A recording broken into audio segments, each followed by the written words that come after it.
하신 여호와 우리 하나님, 우리 삶 가운데 함께 하시기를 기뻐하시는 살아계신 하나님을 증거하기를 원합니다.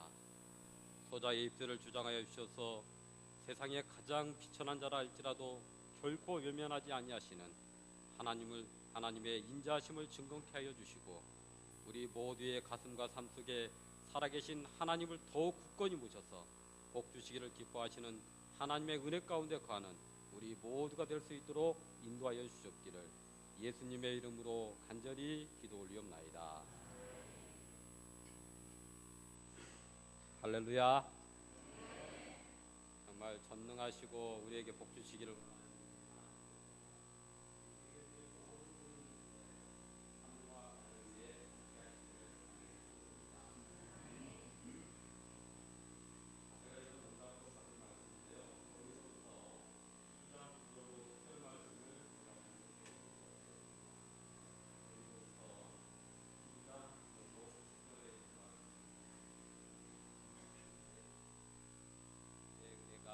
내게 족하도다.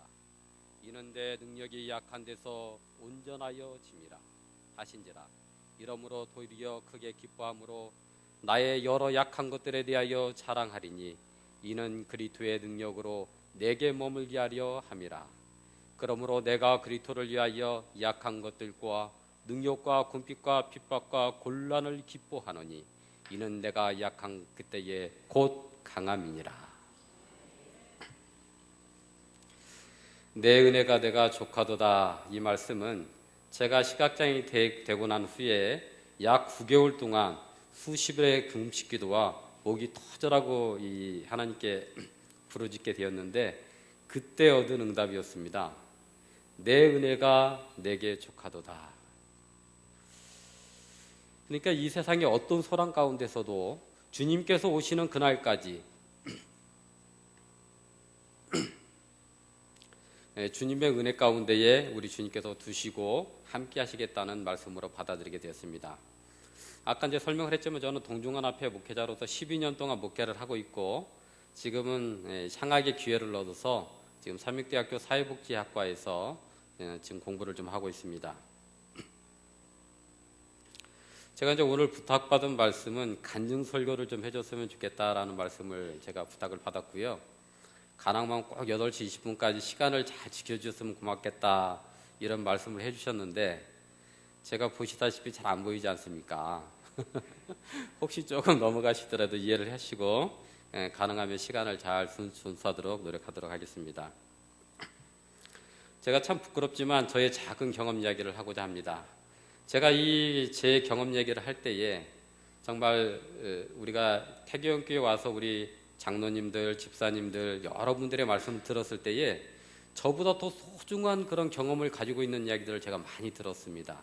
그래서 제가 만난 하나님을 잠깐 소개할 때에 여러분의 삶 속에 역사하신 하나님을 다시금 여러분의 심정 속에 모시는 귀한 시간이 되었으면 좋겠습니다.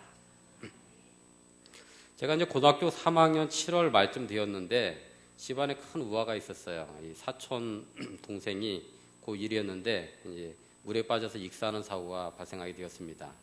그래서 제가 이제 몹시 마음이 괴로운 가운데에 다음날 학교 가는데 뒤에 보니까 교회가 있어요. 이제 스쿨버스를 타는 곳인데, 그래서 이제 그 뒤에 교회에 가서 제가 이제 기도를 하기 시작했습니다. 몇 주 동안 기도를 하게 됐는데, 사실 저는 교회를 그때 안 다니고 있었거든요. 교회 예수님도 잘 모르고 했는데, 주변에 이제 교회 다니는 분들이 계셨기 때문에 기도할 때 예수님 이름으로 기도하는 건 알았어요. 그래서 제가 이제 그곳에 이제 가서 기도했는데 마음이 아주 복잡한 심정들도 하나님께 말씀을 드리고, 또 제가 기억나는 것 중에 하나는, 하나님, 정말 하나님이 계시면 저를 가장 좋은 길로 인도해 주십시오. 근데 저는 이제 원래 대학 갈 계획이 없었어요. 집안이 가난하다 보니까. 근데 아버지가 고3 한 7월쯤 되었는데 네가 공부 열심히 해서 서울에 있는 대학을 가면 보내주겠다는 거예요. 그냥 대학이 서울에 있는 대학. 그래서 제가 이제 기도를 열심히 하기를 무조건 서울에 있는 대학만 가게 해달라고 기도를 했거든요. 근데 이제 학력고사를 보고 이 점수가 제 기대치보다 훨씬 적게 나왔는데, 하여간 제 기도 응답으로 삼육대학교 화학과에 들어가게 되었습니다. 제가 그때는 안식교도 전혀 몰랐고요. 삼육대학교도 전혀 모르고 있는 상태였습니다. 근데 제가 이 대학에 와서 나중에 시간이 흐르고 생각해 보니까 야, 정말 내가 교회도 안 다니고 겨우 예수님 이름 어디서 좀 이렇게 들어가지고 예수님 이름으로 기도했는데 예수님 이름 이렇게 강력한 능력이 있는지는 그때 알게 되었습니다. 제가 이제 대학 다니면서 침례를 받았지만은 91년도에 학교를 졸업하면서 그 전에 신앙의 이 정도가 낮았기 때문에 교회도 졸업을 하게 됐어요. 그래서 이제 이 직장 생활, 나의 어떤 삶의 목표를 가지고 그냥 살았지 하나님의 뜻이라든가 하나님의 이 섭리에 대해서는 생각할 겨를이 전혀 없었습니다. 그래서 저는 가끔 이제 이 4년 동안 또 교회를 다녔고 또 침례도 받았기 때문에 가끔 예수님 이름으로 기도는 드렸지만은 하나님과는 무관한 탕자와 같은 그런 삶을 살게 되었습니다. 제가 세상에서 성공하겠다는 목표를 설정해 놓고 그 일을 위해서 열심히 살았고 하나님은 점점 멀어지게 되었습니다. 그런데 제 인생의 운명의 그날인 97년도 8월을 맞이하게 되었어요. 97년도 8월은 저에게 비극의 날이면서 축복의 날이기도 합니다. 저의 삶에 있어서 가장 어두운 인생의 밤이 찾아오게 되었습니다. 눈이 침침해져서 여러 병원들을 전전하다가 서울 중앙 아산병원에 가서 부족함이 없는 의사들 손에 제 눈을 맡기게 되었습니다. 그래서 이제 제가 이 눈 때문에 갔는데 이 결론은 머리에 있는 동맥류로 판단이 나서 여러 과에 있는 이제 선생님들이 같이 협력해서 이제 치료를 하게 됐는데 신경외과 과장님, 안과 식경 과장, 혈관조형술 과장, 그래서 이 현대중앙병원에 핵심 이 과장들이 모여가지고 제 눈을 수술하게 되었습니다.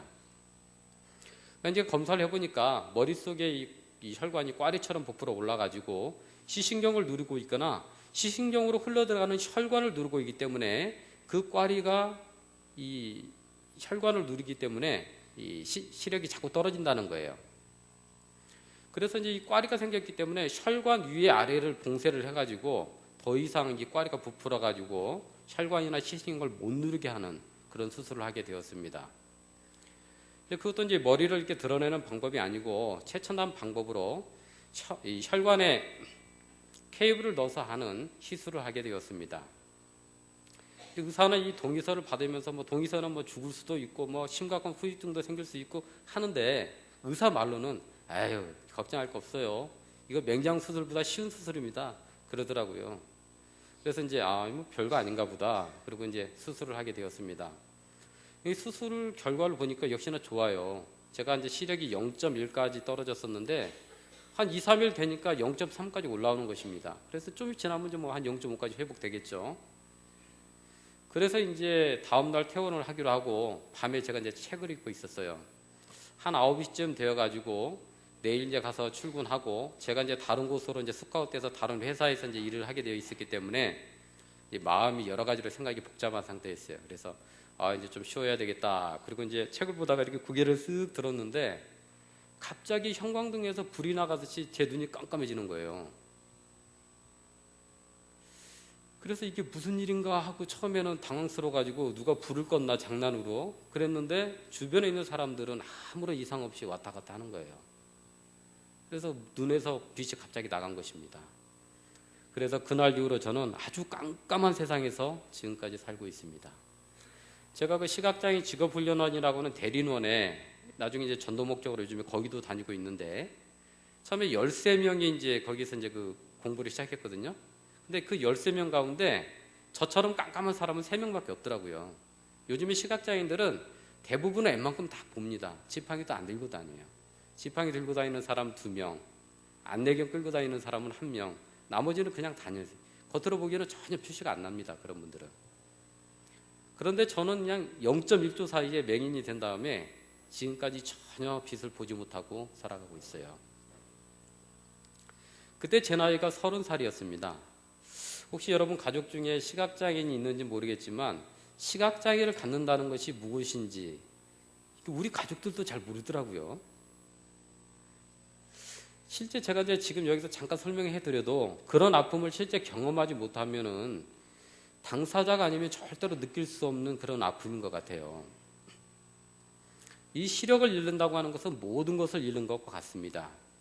그러니까 지금까지 쌓은 모든 경험과 지식, 이것이 눈이 안 보이면 활용이 불가능하기 때문에 그게 무용지물이 되는 것입니다. 사회적인 이치, 가정적인 이치 모두 다 상실하게 됩니다. 집안에서 아무런 역할도 못하는 것입니다. 그래서 시각장애는 그냥 시각장애인이 아니라 전신 종합장애인이 돼요. 종합장애인. 이게 발이 있어도 마음대로 못 가고, 제가 시각장애인이 되기 전에 회사에서 이제 도면도 그리고 그랬거든요. 그래서 집에 이제 컴퓨터 듣고 하는데, 컴퓨터가 있고 손이 있어도 제 머릿속에 모든 지식이 다 있어도 컴퓨터 안에다가 점 하나를 못 찍습니다. 안 보이기 때문에. 그래서 어떤 학자가 이런 거를 썼어요. 이게 논문이기 때문에 이제 정확하겠죠. 시각장애인은 전 육신의 70% 이상의 기능을 상실하게 된다 그랬어요. 이게 종합장애인이다 이거예요.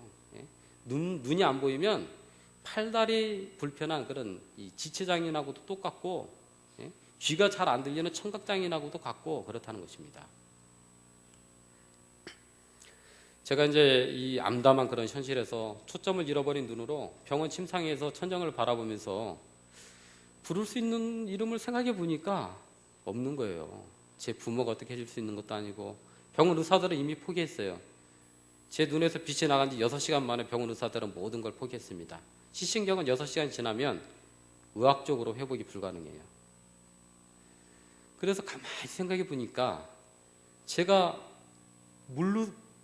하나님을 몰랐을 때라도 예수님의 이름으로 기도드렸을 때의 기도를 응답해 주셨던 그 하나님이 그 병상에서 생각이 나는 거예요.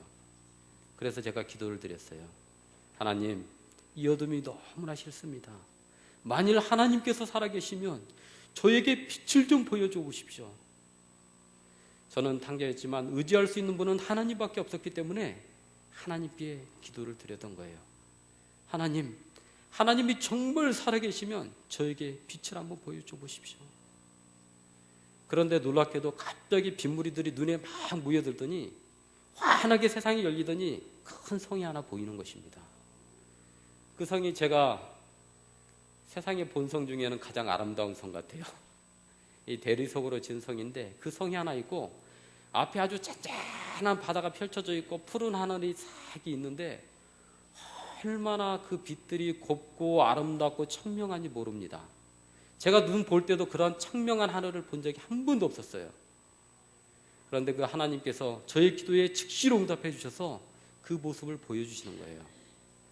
그래서 저는 하나님을 떠난 탕자였지만은 저는 그 환상을 통해서 정말 하나님께서 살아계시구나 이렇게 느끼게 되었어요. 정말 인간이 위로받기 위해서 만들어낸 하나님이 아니라 정말 기도에 응답하시는 하나님, 살아계신 하나님, 빛을 잃어버린 자에게 빛을 주시는 하나님, 생명을 잃어버린 자에게 영원한 생명을 주실 수 있는 그 좋으신 하나님을 만나게 되었습니다. 나의 인생의 밤을 밝혀주실 수 있는 유일하신 분, 그 하나님께서 저를 찾아오신 것입니다. 그리고 회복된 낙원의 한 부분인 듯한 정말 눈이 시리도록 아름다운 곳을 미리 보여주셨어요.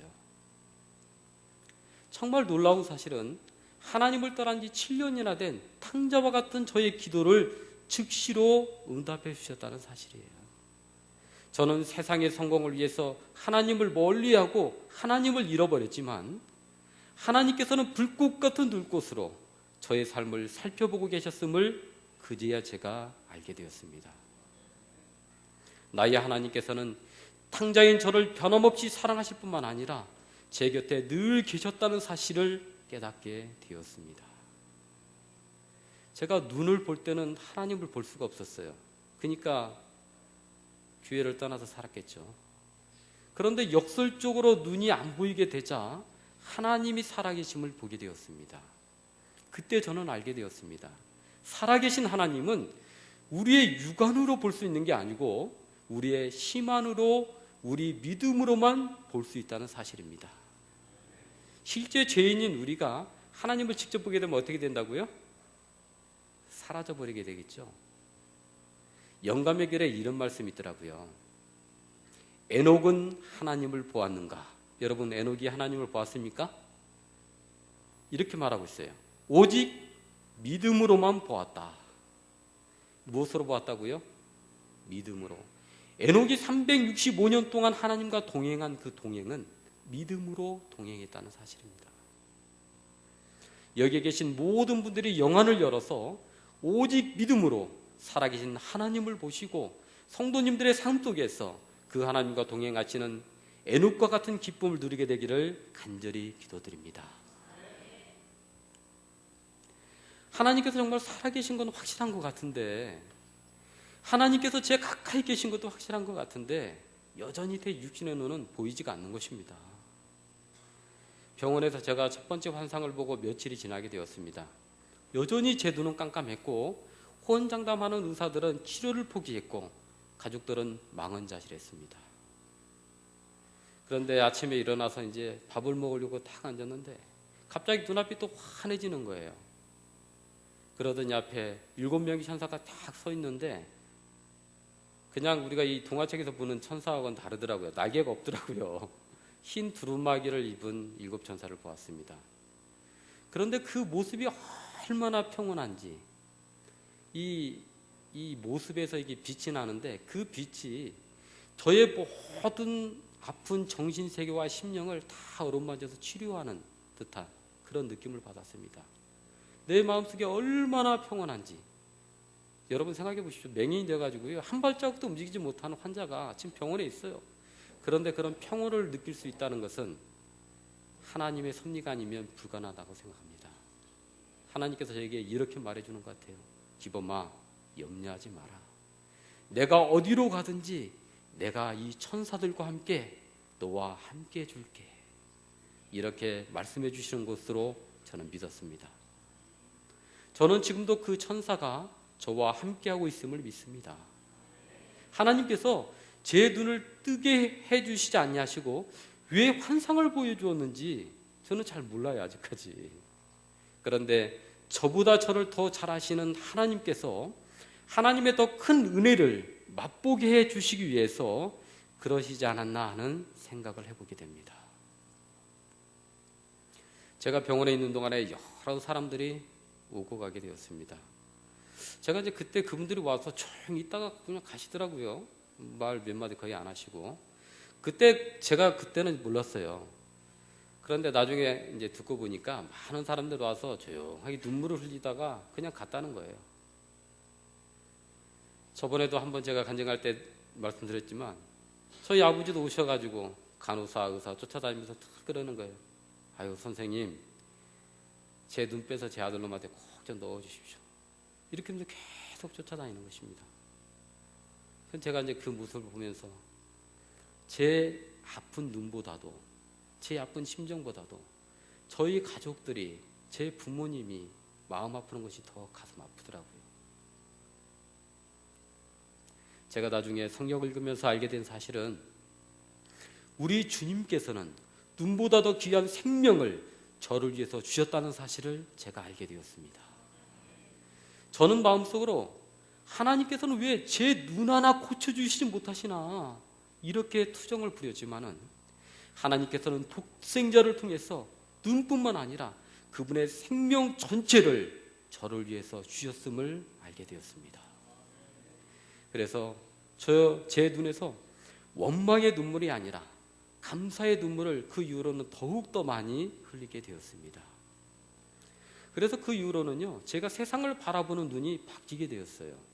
사람들을 바라보는 관점이 바뀌게 되었습니다. 그래서 아무리 돈 많고 건강한 사람이라 할지라도 예수님을 모르는 사람이면 너무나 불쌍해 보이는 거예요. 예? 그리고 아무리 가난하고 육신에 장애가 있다 할지라도, 그리고 나이가 들어서 병든 몸이라 할지라도 예수님을 정말 진실되게 섬기는 사람을 보면, 이야, 저분 정말 복받은 분이시구나, 이렇게 여겨지는 것입니다. 우리 태교교회 성도님들은 제가 보기에 참 복받은, 천하보다도 귀한 하나님의 자녀들이심을 여러분 믿게 되시기를 바랍니다.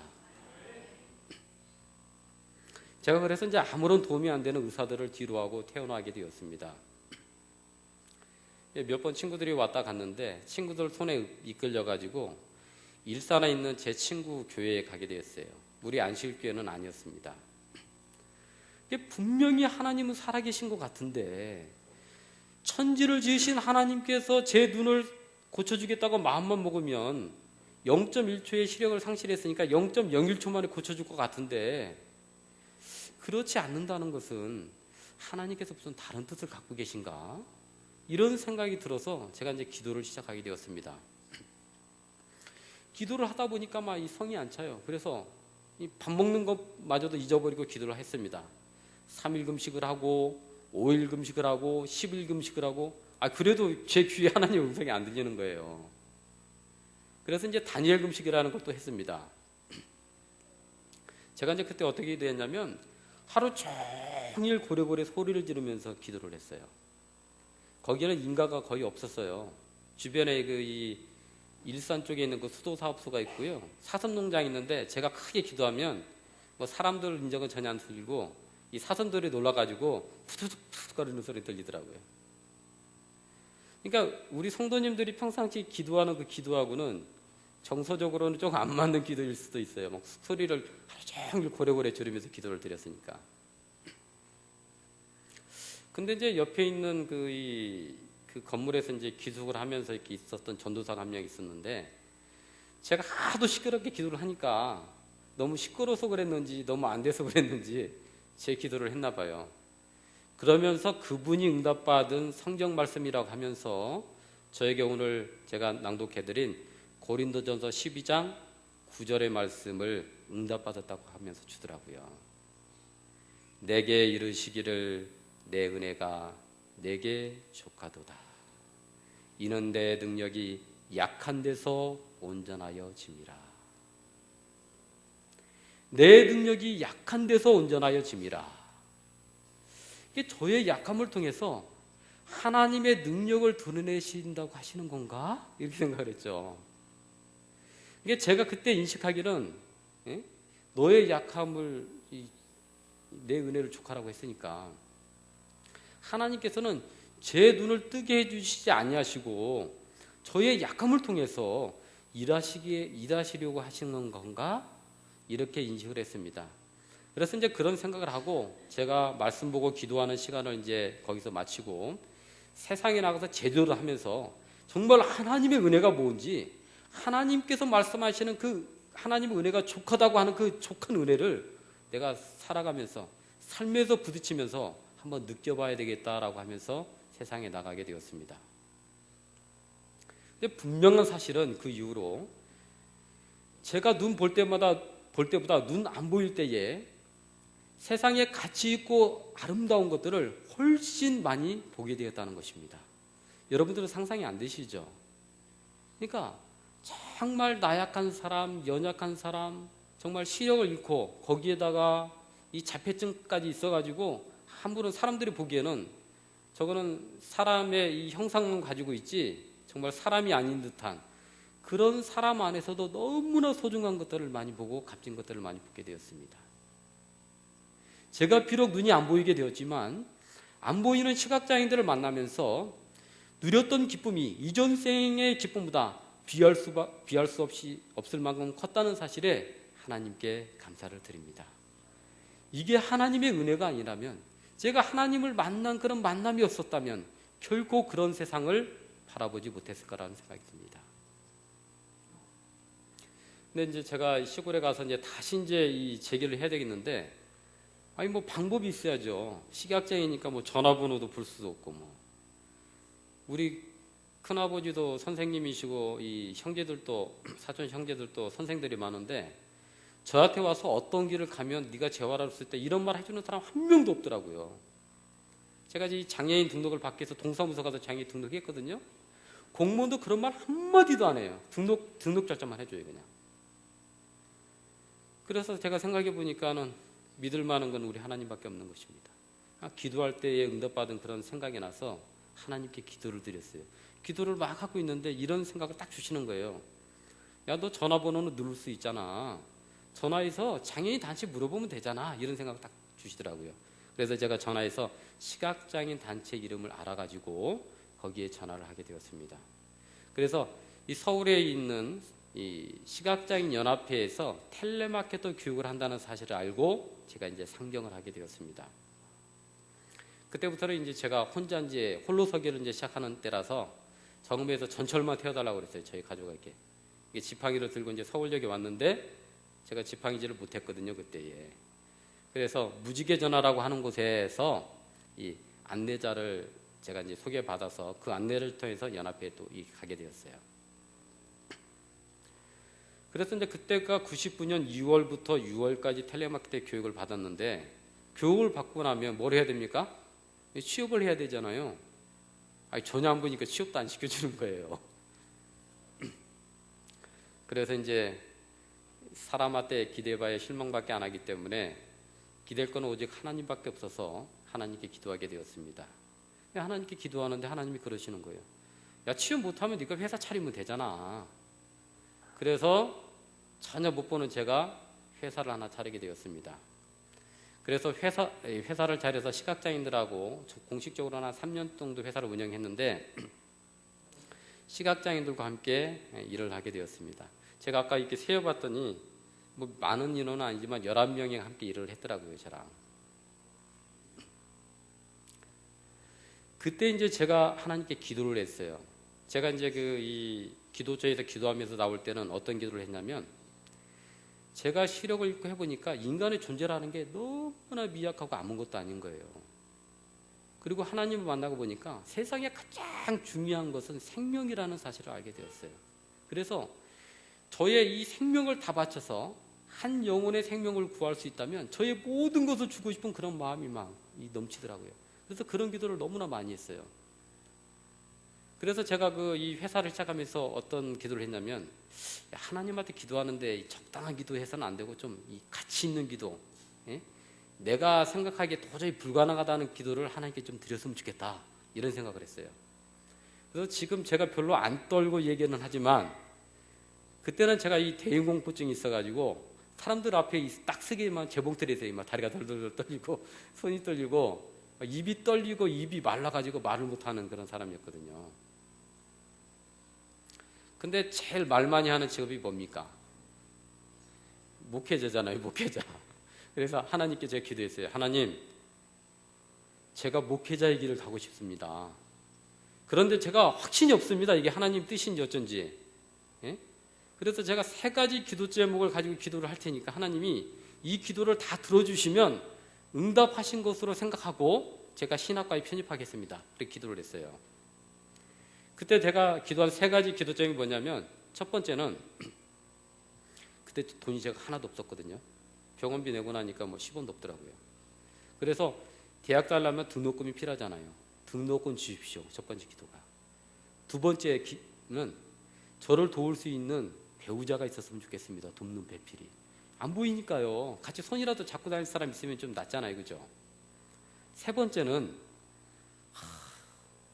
저를 안 닮고 제 배우자들 아내 닮은 아이가 하나 있었으면 좋겠습니다. 제가 못생겼으니까요. 이런 기도를 3가지를 했어요. 기도를 하고 이제 제가 회사를 시작했습니다. 한명 TM센터라고 이름을 짓고 이제 시작을 했는데 시각장애인들하고 일을 하면 일거리가 있어야 되잖아요. 근데 여러분들이 아실지 모르지만 시각장애인들이 이 공통적으로 2가지 직업 외에는 거의 없어요. 하나는 안마고 하나는 점술입니다. 점술은 제가 예수님을 믿기 때문에 안 되고 안마는 이 기도 제목을 3가지를 했는데 그 3년 안에 모든 것을 마련하려면 안마해 갖고는 안 될 거라는 생각이 들더라고요. 그래서 무엇을 할지 모르는 거예요. 시각장애인들과 같이 일을 해야 되는데. 그래서 기도를 하는데 하나님께서 하루는 이렇게 말씀하세요. 야, 컴퓨터를 만들어서 팔았으면 좋겠다. 그래서 컴퓨터를 만들어서 팔았는데 팔렸을까요? 안 팔렸을까요? 예, 안 팔렸을 거라고 예상을 하죠. 저도 그렇게 생각을 하고 했긴 했는데 이게 누가 시킨 겁니까? 하나님이 시킨 거라서 장애인 단체에서 많이 사가더라고요. 시각장애인들이 많이 사갔어요. 왜냐하면 그분들은 일반 컴퓨터를 쓸 수가 없어요. 삼성이나 삼보나 LG에서 만든 컴퓨터는 갖다 줘도 못 써요. 이게 소리가 나야 되거든요. 그거는 제작해서 거기에 맞는 하드웨어를 끼워야지만이 소리가 나고 사용할 수가 있어요. 그래서 그 컴퓨터를 만들어서 판매를 했습니다. 그걸로 또 먹고 살 수 없잖아요. 직원들도 있는데. 하나님 이걸로 어떻게 먹고 삽니까? 그랬더니 야, 그러면 그 시각장애인들 컴퓨터 모르니까 컴퓨터 가르치면 되잖아. 컴퓨터 가르치면서 3번 공짜로 가르쳐주고, 진짜 컴퓨터 배울 마음 있는 사람은 이제 유료로 이제 가르쳤어요. 근데 나중에 나라에서 이제 복지가 좋아지다 보니까 정보문화진흥원이라는 곳에서 무료 장애인 컴퓨터 교육을 하는 거예요. 그게 좋은 일이잖아요. 그죠? 저도 장애인이기 때문에 박수 쳐야 될 일인데 우리 회사는 어떻게 되는 겁니까? 쫄딱 망하게 생긴 거예요, 이제. 아니, 공짜로 가르치는데 저희한테 돈 주고 배우겠습니까? 그래서 하나님께 또 기도를 했어요. 하나님, 이거 큰일 났습니다. 시작은 했는데 이게 어떻게 됩니까? 그랬더니 하나님께서 야, 나라도 사람도 기관도 다 내가 만든 거야 그러시더라고요. 제 마음속에 이게 들렸습니다. 기도를 했을 때. 그래서 그러면 관공서를 이용해서 할 수 있는 방법이 없을까 해서 하여간 협의를 잘 해가지고 모든 구청에서 돈은 구청에서 주고 제가 교육생들을 만들어서 계속 가르치게 되었습니다. 그래서 그전보다도 훨씬 많은 시각장애인들에게 컴퓨터 교육을 할 수가 있었습니다. 그리고 또 한 친구가 가지고 저랑 꽃배달 서비스 같이 일을 하고 싶다는 거예요. 이 친구를 가만히 보니까 저도 시각장애이지만 참 시킬 일이 없더라고요. 답답하더라고요. 근데 여자분이어서 그럼 꽃배달 서비스를 하면 좋겠다. 그래서 이제 아는 형님이 꽃배달 서비스를 했는데 거기서 서버를 통째로 갖고 와가지고 상호만 바꿔가지고 꽃배달 서비스를 만들어 그 친구한테 판매를 하라고 그랬어요. 근데 꽃배달 서비스 이렇게 하게 되었고, 또 어느 날 이제 회사에서 이제 퇴근하면서 바꾸는데 그걸로는 도저히 회사 운영이 안 되는 거예요. 적어도 직원들 봉급은 줘야 될 거 아닙니까? 근데 봉급이 안 되는 거예요. 그래서 이제 기도를 하나님, 이래 갖고는 같이 일하는 사람도 다 굶어 죽게 생겼으면 큰일 났습니다. 그리고 이제 기도를 버스에서 하고 오는데 하나님께서 제가 지금 차를 타고 오고 있잖아요. 야, 너 자동차 한번 팔아봐라 그래요. 네? 여러분 시각장애인이 자동차 세일즈하는 거 봤어요, 못 봤어요? 이게 그 기도응답을 딱 들었을 때 제가 순간적으로는 이게 무슨 응답이지 그랬는데 이게 누구 말씀이에요? 하나님께서 하신 말씀이잖아요. 근데 제가 그 삼육대학교를 다녔기 때문에 이 태능역 그 사거리에 보면, 이구역 사거리에 보면 한쪽에는 현대자동차 영업소, 한쪽에는 대우자동차 영업소가 있었어요. 예전에. 지금도 있는지 모르겠어요. 제가 이제 그 생각이 나가지고 한 친구를 데리고 거기를 찾아갔어요. 그래서 영업소장을 딱 만나가지고 아주 담대하게 내가 이러이러해서 지금 이제 자동차를 좀 팔아야 되겠으니 당신이 좀 채용을 해달라 그랬더니 아무런 말이 없어요. 왜 말이 없을까요? 내가 여러분한테, 우리 장로님한테 갖고 우리 윤 장로님한테서 장로님, 내가 오늘부터 좀 벌을 좀 키워야 되겠습니다. 그러면 장로님 뭐라고 하실까요? 아마 기도만 하실 것 같아요. 그 소장님이 똑같은 심령이었던 것 같아요. 아무 말이 없어요. 그러더니 한참 있더니 어이 함소장 그리고 막 불러요. 봤더니 이제 원래 영업소는 이 시험을 쳐서 들어가는 데가 영업소거든요. 이게 대리점 소장을 부른 거예요. 똑같은 소장인데 대리점은 대리점 소장이 채용할 수가 있습니다. 자네 와보라고. 여기 이 친구가 이래서 왔는데 한번 좀 상담 좀 해주라고. 그리고 자기는 휙 하고 도망가더라고요. 함 소장이 왔는데 제가 또 이 얘기를 하니까 이 양반이 또 벙 쪄가지고 말이 없는 거예요, 또 한동안. 그래서 보통 때 같으면 뭐라고 했겠어요? 어깨를 또닥또닥하면서 형제요, 이 자동차라고 하는 것은 이렇게 설명을 하면서 장황하게 하면서 타일러 갖고 보냈겠죠, 그죠? 근데 이 사람이 입을 쩍 벌리면서 놀래고는 있는데 가라는 얘기는 안 했어요, 저한테. 안 된다는 얘기 한마디도 안 했습니다. 그러면서 생각했더니 어이 이상덕 씨 이리 와봐 그러더라고요. 이상덕 씨가 어떤 사람이냐면 이제 막 입사한 신입사원 교육 갔다가 그날 나온 사람이에요. 예? 그래서 나한테 말하기는 내가 진짜 훌륭한 우리 영업소에서 최고 가는 영업사원이 있는데 같이 일하게 해주겠다는 거예요. 다른 영업사원들 하라고 그러면 하겠어요, 안 하겠어요? 아이, 소장님 농담도 제가 구력이 몇 년인데 그냥 저 혼자 하겠습니다 그러겠죠, 그죠? 근데 이 신참은 뭐예요?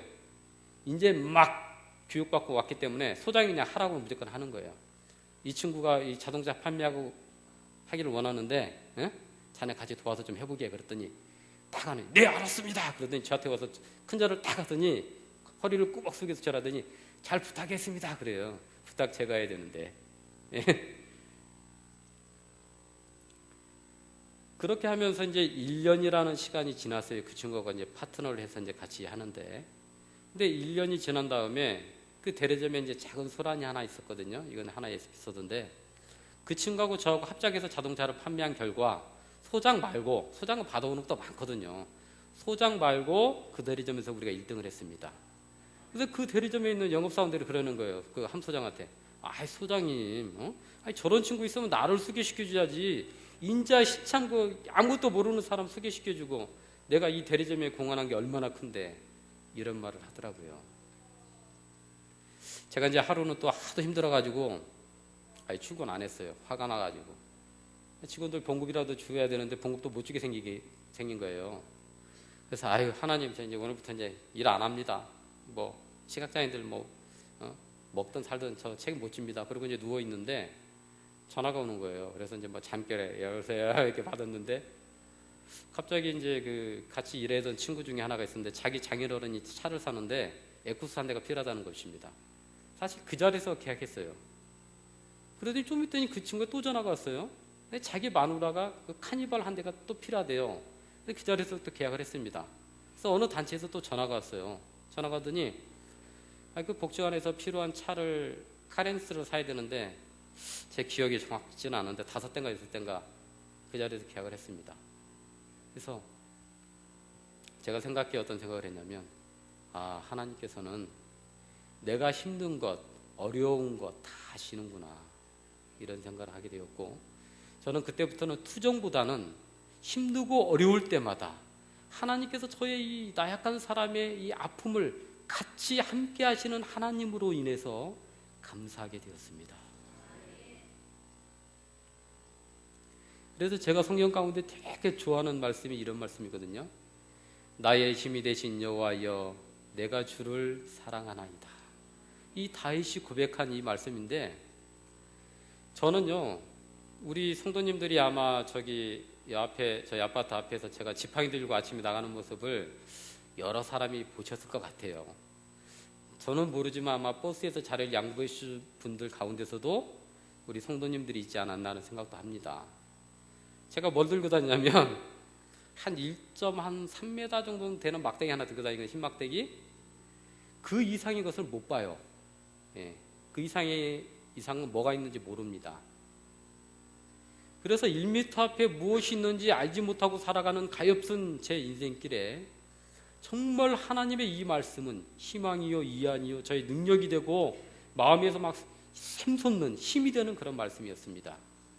나의 힘이 되신 여호와여, 내가 주를 사랑하나이다.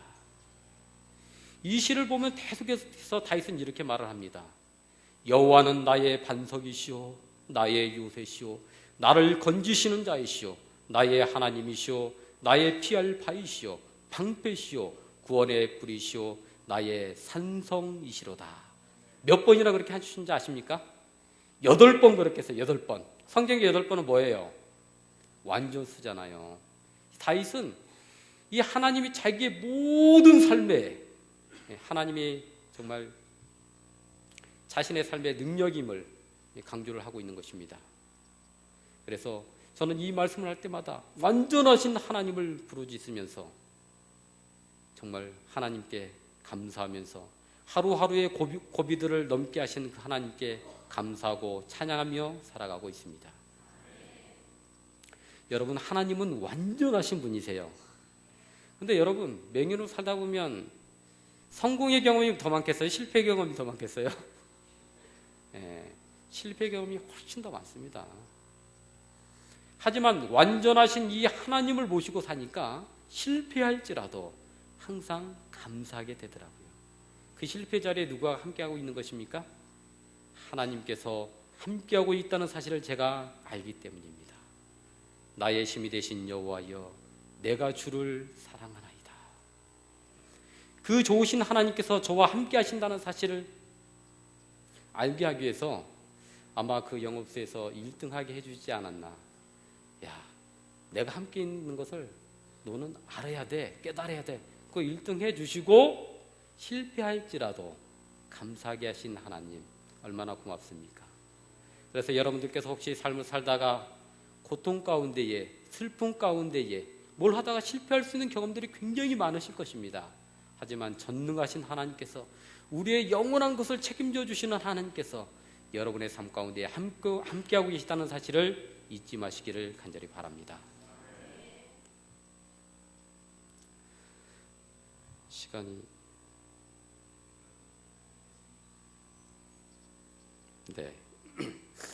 잠깐만 더 하겠습니다. 제가 하나님의 은혜로 2002년도 1월 20일 날 아까 찬양한 게 저의 집사람하고 제 큰아들이거든요. 결혼을 하게 되었습니다. 이게 신혼여행을 갔는데 집사람이 중국 대련이라는 곳을 갔는데 집사람이 그 전에 알고 또 치료를 직접 해줬던 시각장애 친구한테 병문안 겸 신혼여행을 갔습니다. 그래서 이제 신혼여행을 딱 갔다가 이제 집에 딱 와 보니까 저의 삶의 소원이 연약한 자들과 함께 사는 거였거든요. 하나님이 저하고 함께 살고 계시기 때문에. 그래서 내가 전에 기도했던 기도응답이 이루어졌나? 이렇게 이제 생각해 보니까 두 가지가 응답된 거예요. 결혼했죠. 계산해 보니까는 대학 가서 2년 동안 공부할 등록금은 되는 것 같더라고요. 많이는 벌지 못했지만. 하나 남은 것은 이제 자녀만 없는 거예요. 자녀만 아직까지는. 그래서 하나님께서 사인을 주시는 것 같다. 아직 자녀는 없지만 자녀는 결혼했으니 장자 생길 것이고 공부하자 그래서 신학과에 편입해서 합격을 하게 되었습니다. 그런데 이제 학교를 9월 1일 날 이제 등교를 해야 되는데 그 전에 집사람이 갑자기 입덧을 하는 거예요. 뭐가 생긴 거예요? 진짜 하나님께서는 완전하시더라고요. 세 가지 기도응답을 정확히 다 들어주셨습니다. 제가 이제 2004년도 1학기 때에 7비 대원들하고 서울명학교라고 하는 곳을 이제 가게 되었습니다. 이 에피소드만 잠깐 말씀드리고 마치도록 하겠습니다. 근데 그때 갔는데 제가 놀란 것은 시각장애인 학생들이 그렇게 행복하게 즐거운 모습으로 사는 거 처음 봤습니다. 얼마나 활기찬지. 그래서 얘네들이 시각장애가 자기들이 있는 걸 아나 모르나 이런 생각을 할 정도로 너무나 밝고 명랑하고 그냥 일반 아이들하고 그냥 다를 게 전혀 없는 거예요. 오히려 더 활발해요. 그래서 너무나 예뻐가지고 제가 이제 두 아이의 교사를 맡았는데 물어보니까 얘네들이 며칠 있다 생일이에요. 그래서 얘네들 틀림없이 내가 뭘 선물해 준다고 하면 인형 선물해 달라고 할 거야. 그래서 인형 선물해 주려고 물어봤어요. 첫 번째 아이한테 물어보니까 저 예쁜 인형 갖고 싶어요 그랬어요. 예상이 딱 맞았어요. 두 번째 이제 이아름이라는 친구가 있는데 야, 너 선생님이 뭐 선물해 주고 싶은데 뭐 갖고 싶냐? 그랬더니 컴퓨터 가르쳐 주세요 그래요. 뭐 가르쳐 달라고요? 이 선물 얘기하려고 했더니 컴퓨터 가르쳐 달라고.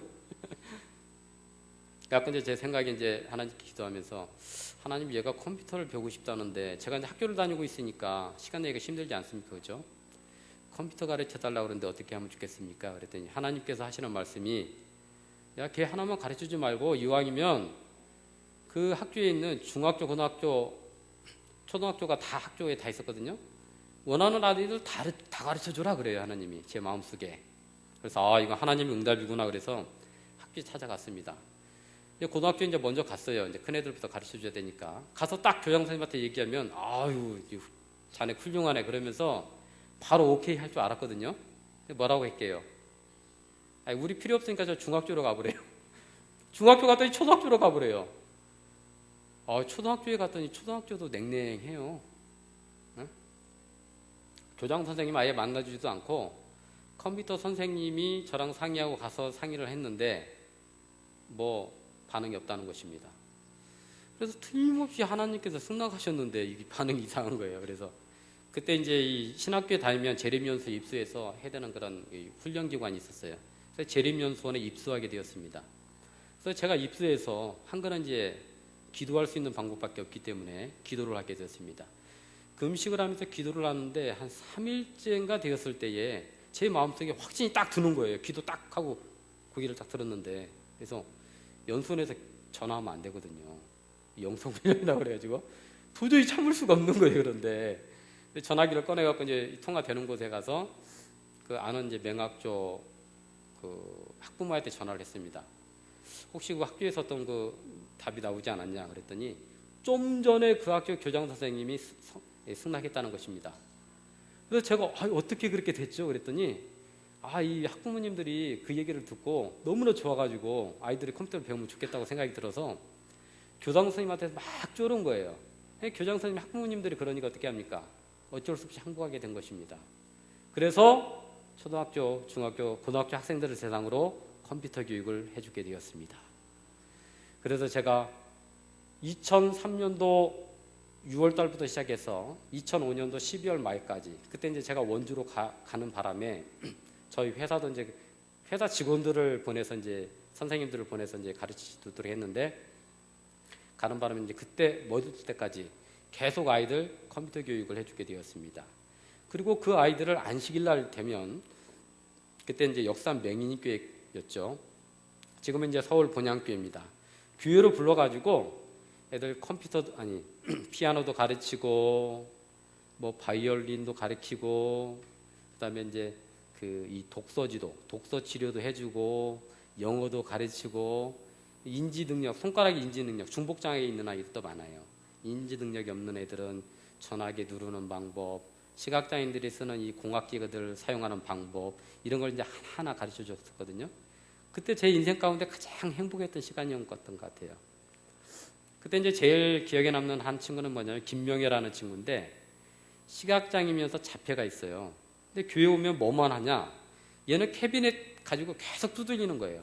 두들기면서 거기 누구 없어요? 누구 있어요? 계속 이러는 거예요. 그래서 제가 하도 안쓰러워가지고 걔가 교회 와가지고 집에 갈 때까지 제 무릎에 안고 있을 적도 여러 번 있었어요. 머리 쓰다듬으면서. 그런데 얘가 아무것도 모르는 줄 알았거든요.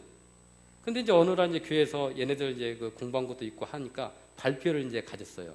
그래서 명희한테 지나가는 말로 예의상 명희야, 너 이 역할 해볼래? 그랬더니 자폐 증상이 있어서 말을 잘 않거든요. 네, 그래요. 그래서 이제 내용을 알려주고 하는데 제일 잘해요. 올라갔는데. 그래서 하나님께서 정말 이 아이들을 사랑하고 우리가 하나님의 마음으로 사랑할 때에 어떤 영혼이든지 그것을 받아들이고 반응한다는 사실을 알게 되었습니다. 나의 힘이 되신 여호와여, 내가 주를 사랑하나이다. 이 좋으신 하나님, 여러분들의 삶 가운데 함께 하시는 그 하나님, 함께 하셨던 그 하나님, 여러분들 더욱더 굳건히 모시고 하늘 본향 이를 때까지 하나님과 동행하시는 하늘의 복을 받는 태영교회 모든 성도님들 되시기를 간절히 소망하면서 말씀을 드리겠습니다.